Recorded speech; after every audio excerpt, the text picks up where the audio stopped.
Bismillahirrahmanirrahim. Assalamualaikum warahmatullahi wabarakatuh. Sebelumnya Assalamualaikum warahmatullahi wabarakatuh.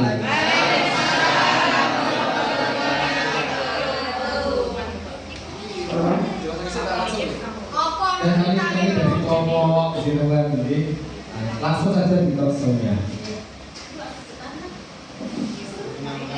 Baik, masih bersama Malik di Essential. Your voice, your story.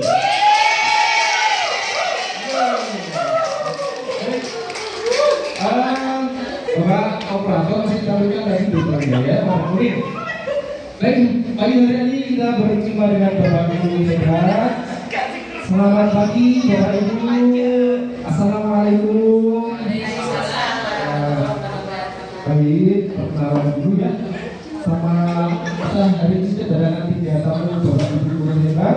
Yang pertama Bapak Ibu Umi Kulsum yang selalu terlihat profesinya berbahagia. Yang mudah-mudahan nanti kita akan benar-benar menjadi kepala sekolah. Baik, yang kedua bersama Pak Ilo yang selalu menginspirasi kita.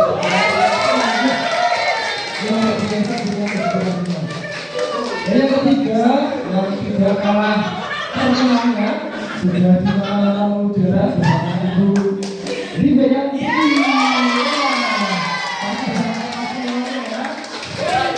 Baik, sehat Ibu, sehat. Alhamdulillah. Tadi pagi aktivitasnya gimana Bu? Masih di sawah kan? Masih di kebun?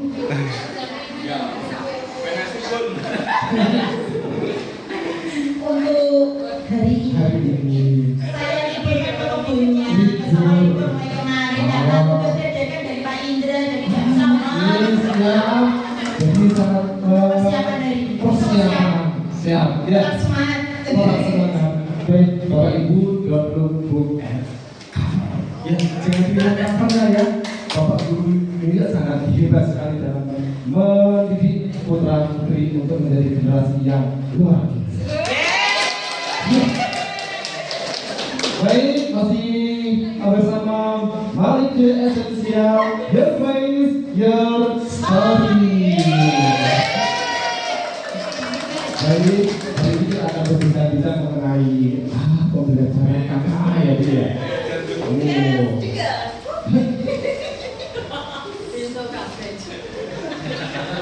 Bapak, begini, dari kebijakan pemerintah, ya, pembelajaran opsi dan kecerdasan artifisial dirancang untuk kepentingan pendidikan dasar dan menengah untuk memastikan saat ini siap menghadapi tantangan di era digital melalui pendidikan yang relevan dan berbasis teknologi. Tentunya Bapak Ibu, Ibu Bapak berpikir sudah mendapatkan pembelajaran dan pelatihan dalam pembelajaran KKA. Menurut Ibu dulu, Ibu Anjara gimana dengan kebijakan ini?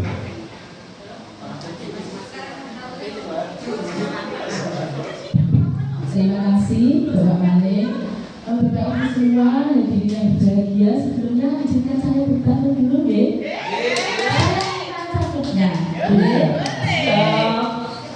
ingin cakupnya. Pergi ke taman membawa pensil, menulis puisi di pagi hari. Mari bersama belajar coding dan artifisial agar generasi semakin inovatif dan mandiri. Baik, untuk pertanyaan pertama dari Pak Malik mengenai kebijakan KKA, ini adalah sebuah progres kebijakan baru yang menurut saya ini visioner karena di mana peserta didik itu tidak hanya menghadapi tantangan era global, tapi dalam pembelajaran KKA ini peserta didik itu dipersiapkan untuk menjadi generasi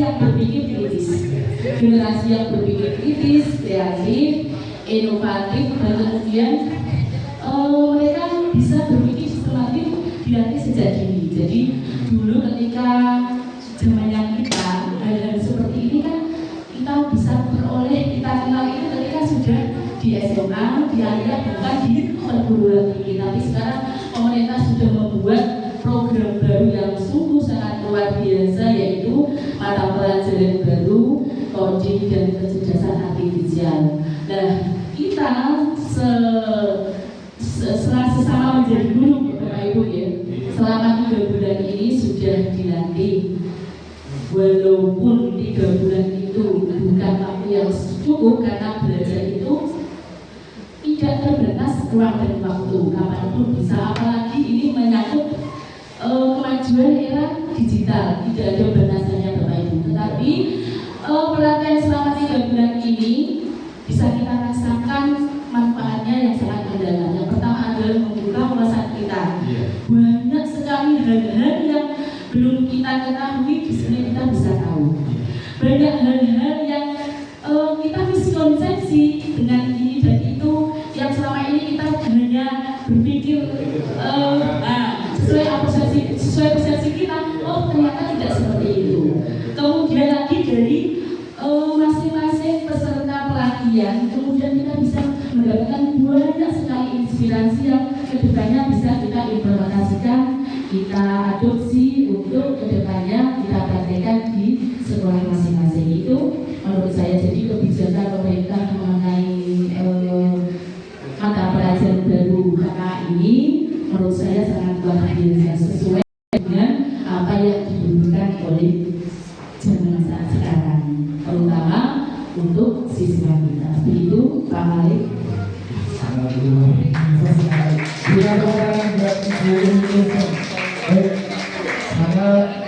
Jawabannya begitu luar biasa, Bapak Ibu. Kemudian setelah General sudah diberikan pelatihan pembelajaran KA, kan dari backgroundnya pendidikan tidak ada untuk kita pembelajaran KA, tidak ada dari guru SD, mungkin adanya dari guru TK. Nah, semua dari guru SD untuk bisa mengajarkan KA dan dilatih setiap bulan dalam pembelajaran tersebut. Nah, mungkin ilmu yang sudah panjenengan dapatkan dari pelatihan, ajarkan praktik yang sudah dilakukan di kelas untuk sangat Bu Ija. Iya, mohon.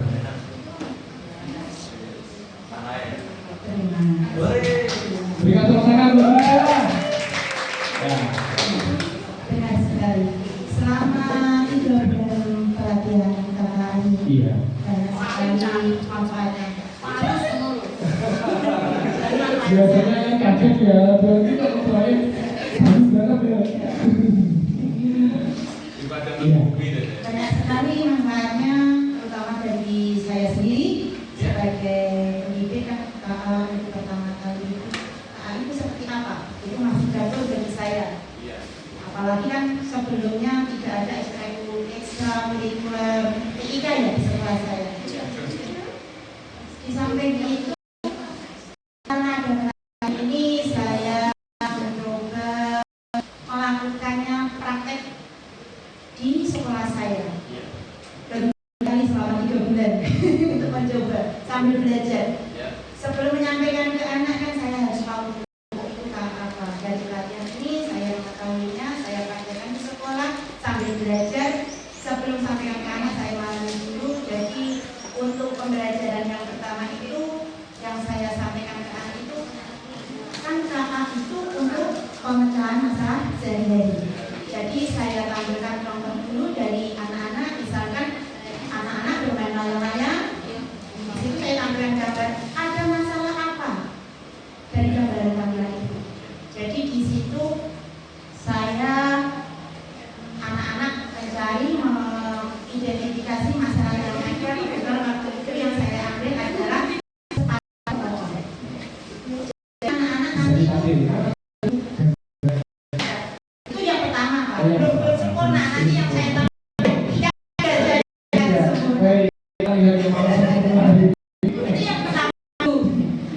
Anak-anak yang pertama itu dua masalah. Kemudian anak-anak menjelaskan bagaimana membersihkan sepatu itu, kemudian membersihkan pakaiannya. Itu sudah termasuk pembelajaran.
dua UKM seperti ini yang sudah ada.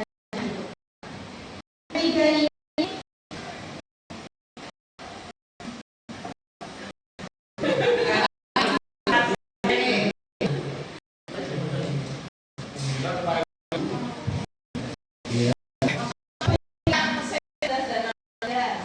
bukan ini.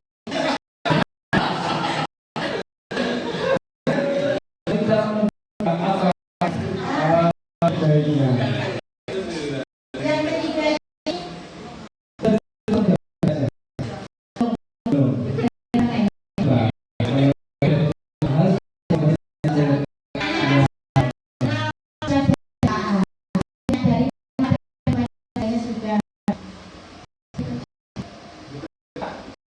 tujuan dalam pembelajaran adalah untuk menjaga di berbeda,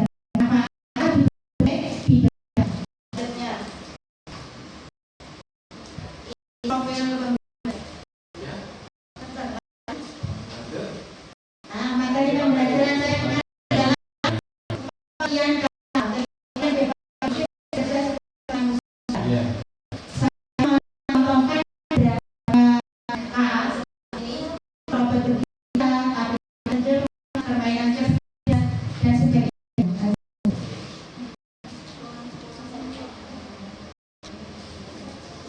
kemudian menjelaskan manfaat kecerdasan manusia dalam kehidupan dalam berbagai bidang pendidikan, bidang kesehatan, transportasi dan hiburan. Yang pertama saya sampaikan ke anak itu untuk memancing memancing keingintahuan anak. Saya menampilkan sebuah video yang tidak ada. Jadi di mana itu mempertanyakan mobil kok tidak ada sopirnya. Untuk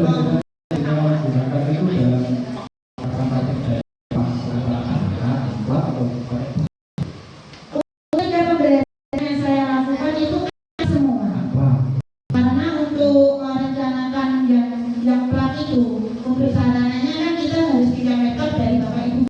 Sama-sama tidak ada. Dan selama ini selama pembelajaran itu Pak Guru sibuk masing-masing. Jadi pembelajaran KA itu bisa dilakukan dengan plat. Iya. Nah, jadi semuanya apa? Ada Mas. Kemarin saya menggunakan media gambar, kemudian untuk speakingnya saya menggunakan video lagu dari TikTok 7 kebiasaan anak Indonesia hebat. Kemudian ada untuk mengerjakan yang KPD-nya saya buat diskusi kelompok. Ini langkah-langkah pembelajaran yang sudah saya sampaikan tadi. Yang pertama saya menyajikan untuk menampilkan gambar, mengidentifikasi masalah ya, itu mobil otonom untuk pembukanya. Kemudian untuk kegiatan selanjutnya pendidikan anak saya memberikan sebuah narasi apa ya?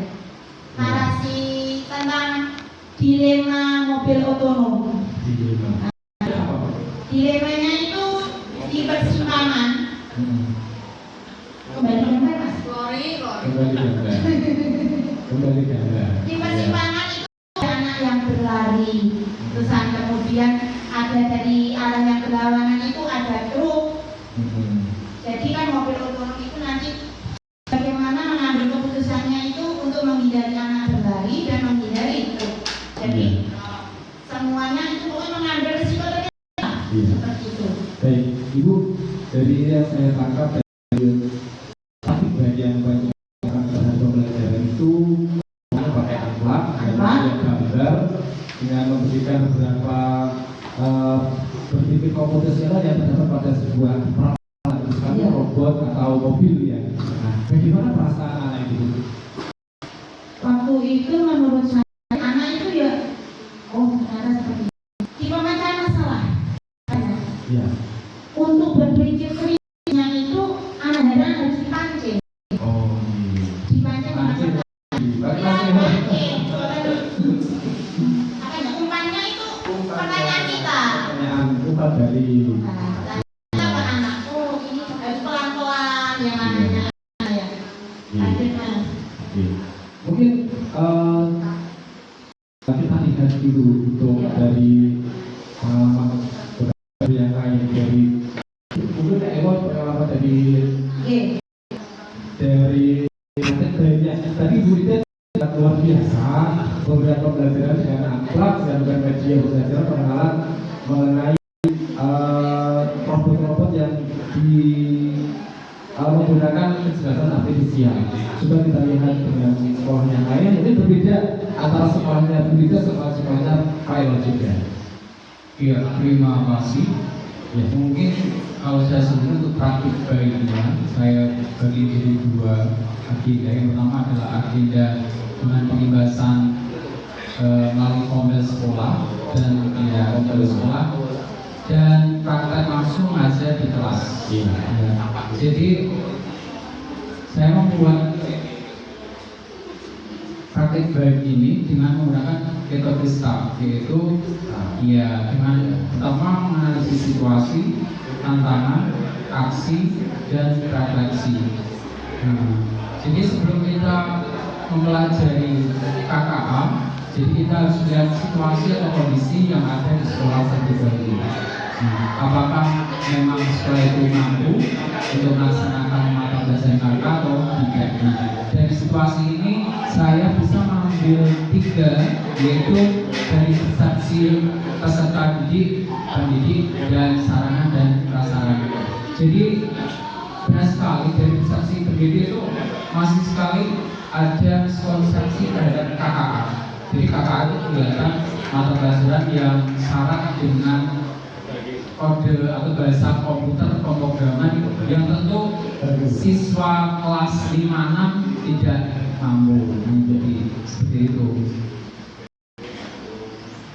Terus dari segi peserta didik juga, nah karena KKN mata pelajaran yang baru di sekolah tentu banyak sekali istilah-istilah asing, ya istilah-istilah asing, ya jadi anak-anak juga harus belajar dari hal tersebut, pengenalan, ya seperti pengertian abstraksi, dekomposisi, algoritmik dan lain-lainnya seperti itu. Baik, untuk penerapan praktik baiknya yang untuk praktik baiknya, karena apakah itu pakai suatu media pembelajaran yang berkaitan dengan KA? ya. Untuk pembahasan yang pertama, melalui aksi yang pertama yaitu pembahasan dalam konteks sekolah. Jadi untuk memecahkan masalah miskonsepsi tersebut, saya menjelaskan atau meneruskan miskonsepsi tentang pembelajaran KA. Oh, KA itu nggak harus pakai media digital, ya betul, kan bisa analog, ya seperti itu. Terus selanjutnya saya juga menyampaikan kepada Bapak Ibu, oh ini ruang untuk materi pelajaran atau tujuan pembelajaran pada KAA terhadap untuk fase C sendiri.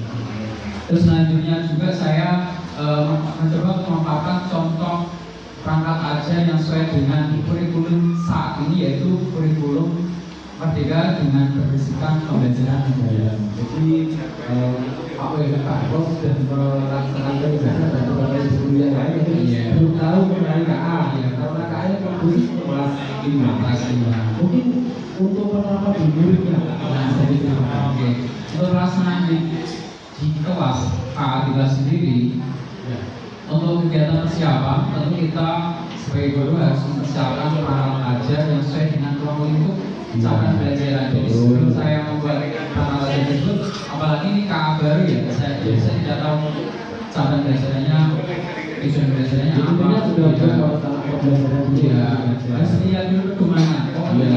Oh ada bab ini dan saya harus mengajarkan seperti ini. Terus kemudian juga menyesuaikan dengan metode pendekatannya juga terhadap anak. Sebisa mungkin saya juga mengaitkan dengan pengalaman belajar siswa atau secara kontekstual. Waktu itu mungkin materi apa yang Bapak ajarkan dan apa yang menarik itu yang terlihat dari keantusiasan anak baru. Ya, kemarin itu pernah memakai beberapa aplikasi permainan yang menerapkan pada saat sekolah. Jadi ya benar-benar antusias, sangat senang. Iya, pakai tampilan. Itu pakai pakai pelan, ya, pakai komputer baiknya satu-satu. Ya, satu depan untuk main game bola. Baik, Bapak Ibu, Bapak Ibu guru hebat dalam pembelajaran KA di sekolah memang berbeda. Melihat dengan karakter anak didiknya bisa diajarkan dengan plat atau plat yang ada dari tujuan pembelajarannya sudah tercapai. Nah, itu berikutnya. Bapak Ibu guru, halo. Mana suaranya? Masih bersama kalian di esensial Your Voice, Your Story. Iya aja. Kita biar cerita ya. Nah, kali ini dari pembelajaran mungkin kita akan belajar mengenai kehangatan dari pembelajaran KA itu terhadap siswa panjenengan itu bagaimana? Mungkin dari Bu Umi yang bisa menerangkan sebentar. Oke, terima kasih Pak Malik. Untuk tantangan, karena kita tak sama-sama tahu ya, KKA ini kan baru. Saya masuk di kelas 5 itu, kalau tidak salah itu baru berapa kali ya? Karena saya setiap minggu mengajar di kelas 1. Saya minta waktu diskusi dengan guru kelas 5, diberi waktu jadwal setiap hari Kamis setelah pembelajaran kelas 1, saya masuk di kelas 5. Tentunya karena hal baru banyak sekali hambatan. Yang pertama pasti dari saya, karena ini hal baru, hambatan saya pasti masih banyak yang kurang dari saya. Karena kita belajar memang tidak mengenal batas ruang dan waktu itu betul sekali. Setiap saya mau ke kelas, karena ini hambatan yang sudah saya sadari, itu pasti saya buka buku, browser dan sebagainya sampai mempersiapkan pembelajaran kali ini. Anak-anak itu betul-betul paham secara yang mereka pahami di sehari-hari, kontekstual seperti itu. Karena ini adalah istilah-istilah baru, walaupun mereka setiap hari memegang HP, tapi kan setiap hari mereka hanya hiburan, game dan seperti itu. Dan untuk materi pertama yang saya ajarkan itu masih di modul 1 Bapak Ibu. Nah itu tadi. Lagi Pak. Nah next ini. Baru tidak ini masih dasar. Jadi belum banyak hal yang saya sampaikan memang karena waktunya baru saja, juga kita hanya mendapat bagian 2 jam pelajaran. Hambatan yang pertama tadi saya, yang kedua adalah karena ini hal-hal baru mengenai istilah-istilah yang digunakan dalam pembelajaran ini, kemudian kita mengkonkretkan, oh gampangannya ini istilahnya loh. Dan itulah yang mungkin membuat mencari ide diksi-diksi yang sekiranya anak-anak itu masuk. Tidak, apa sih komputasional itu apa sih? Nah, seperti itu. Itu merupakan tantangan buat saya. Bahasa-bahasa familiar yang mereka dengar, yang mereka mudah pahami, itu menjadi tantangan saya. Tadi Pak Kalana. Yang berikutnya adalah variasi kemampuan murid. Variasi kemampuan murid ini juga menjadi tantangan. Kita pasti sudah tahu nih Bapak Ibu guru, setiap satu kelas pasti ada anak yang kemampuannya cepat, ada yang kemampuannya sedang, ada kemampuannya yang medium. Sementara kita pembelajarannya kan seperti ini, dan ini hal baru, dan cari metode baru, pendekatan yang mereka sekiranya bisa tidak terlalu ketinggalan yang lambat, kemudian yang cepat bisa juga kita mengikuti, yang sedang juga bisa mengikuti. Inilah yang menjadi hambatan. Kemudian di sekolah saya di SD Sunan Disari yang berikutnya adalah waktu pembelajaran terbatas, itu pasti menjadi hambatan. Apalagi saya di jam akhir, jam-jam rawan, anak-anak sudah mikir pulang, sudah mikir ditunggu, sudah harus waktunya adzan zuhur jamaah bersama di musola, itu benar-benar menjadi hambatan. Kemudian yang berikutnya adalah tadi tadi perangkat kita. Biasanya di salah satu itu muridnya banyak banget. Nah, sementara kelompok kita hanya 15. Ini menjadi tantangan. Kalau kita membuat kelompok, dan ini yang masalahnya, yang bisa dia akan jalan. Sementara yang tidak dimotivasi kita pasti akan gandul. Nah, ini menjadi problem, menjadi tantangan kita yang setiap hari kita harus tetap ke anak itu lebih aktif, proaktif ke anak, bagaimana mereka tetap aktif dalam pembelajaran dengan terbatasnya sarana ini. Nah, inilah yang menjadi harapan kami. Program ini sudah bagus, mohon semoga saja pemerintah lebih berikan pendukung yang baik dari sarana maupun prasarana juga pendampingan. Sekiranya nanti tidak hanya sampai 3 bulan ini Bapak Ibu Guru, kedepannya mungkin kita berharap walaupun tidak selama ini ada refresh pengetahuan kita yang terbaru tentang pelatihan coding dan kecerdasan artifisial, sehingga kita sebagai Bapak Ibu Guru tetap update dengan perkembangan saat ini. Begitu. Ya, mungkin dari Bapak Ibu Guru yang lain untuk tantangan dan hambatan dan atau mungkin bisa diceritakan juga dalam mengatasi permasalahan tersebut. Tadi sudah saya jelaskan mengenai praktik baik yang sudah disampaikan, kemudian pengambilan terhadap anak juga sudah diceritakan. Hambatannya mungkin ada yang lain yang tidak sama dengan Bu Umi atau hambatan atau mungkin bisa menceritakan mengenai solusinya itu. Kalau di tempat saya sudah muridnya kembalikan dari bunyi. Bunyi kan banyak sekali. Kalau saya lumayan 50 penyajian. Oh ya, jelas. 35. Di dalam jumlah siswa yang hanya sekian.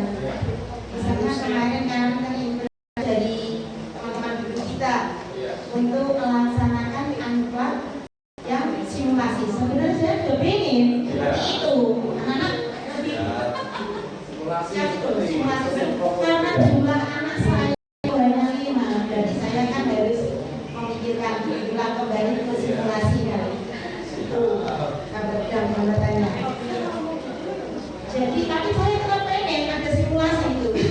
Ada solusinya mungkin. Ada, saya merencanakan karena kemarin pembelajaran berkaitan dengan mobil otonom.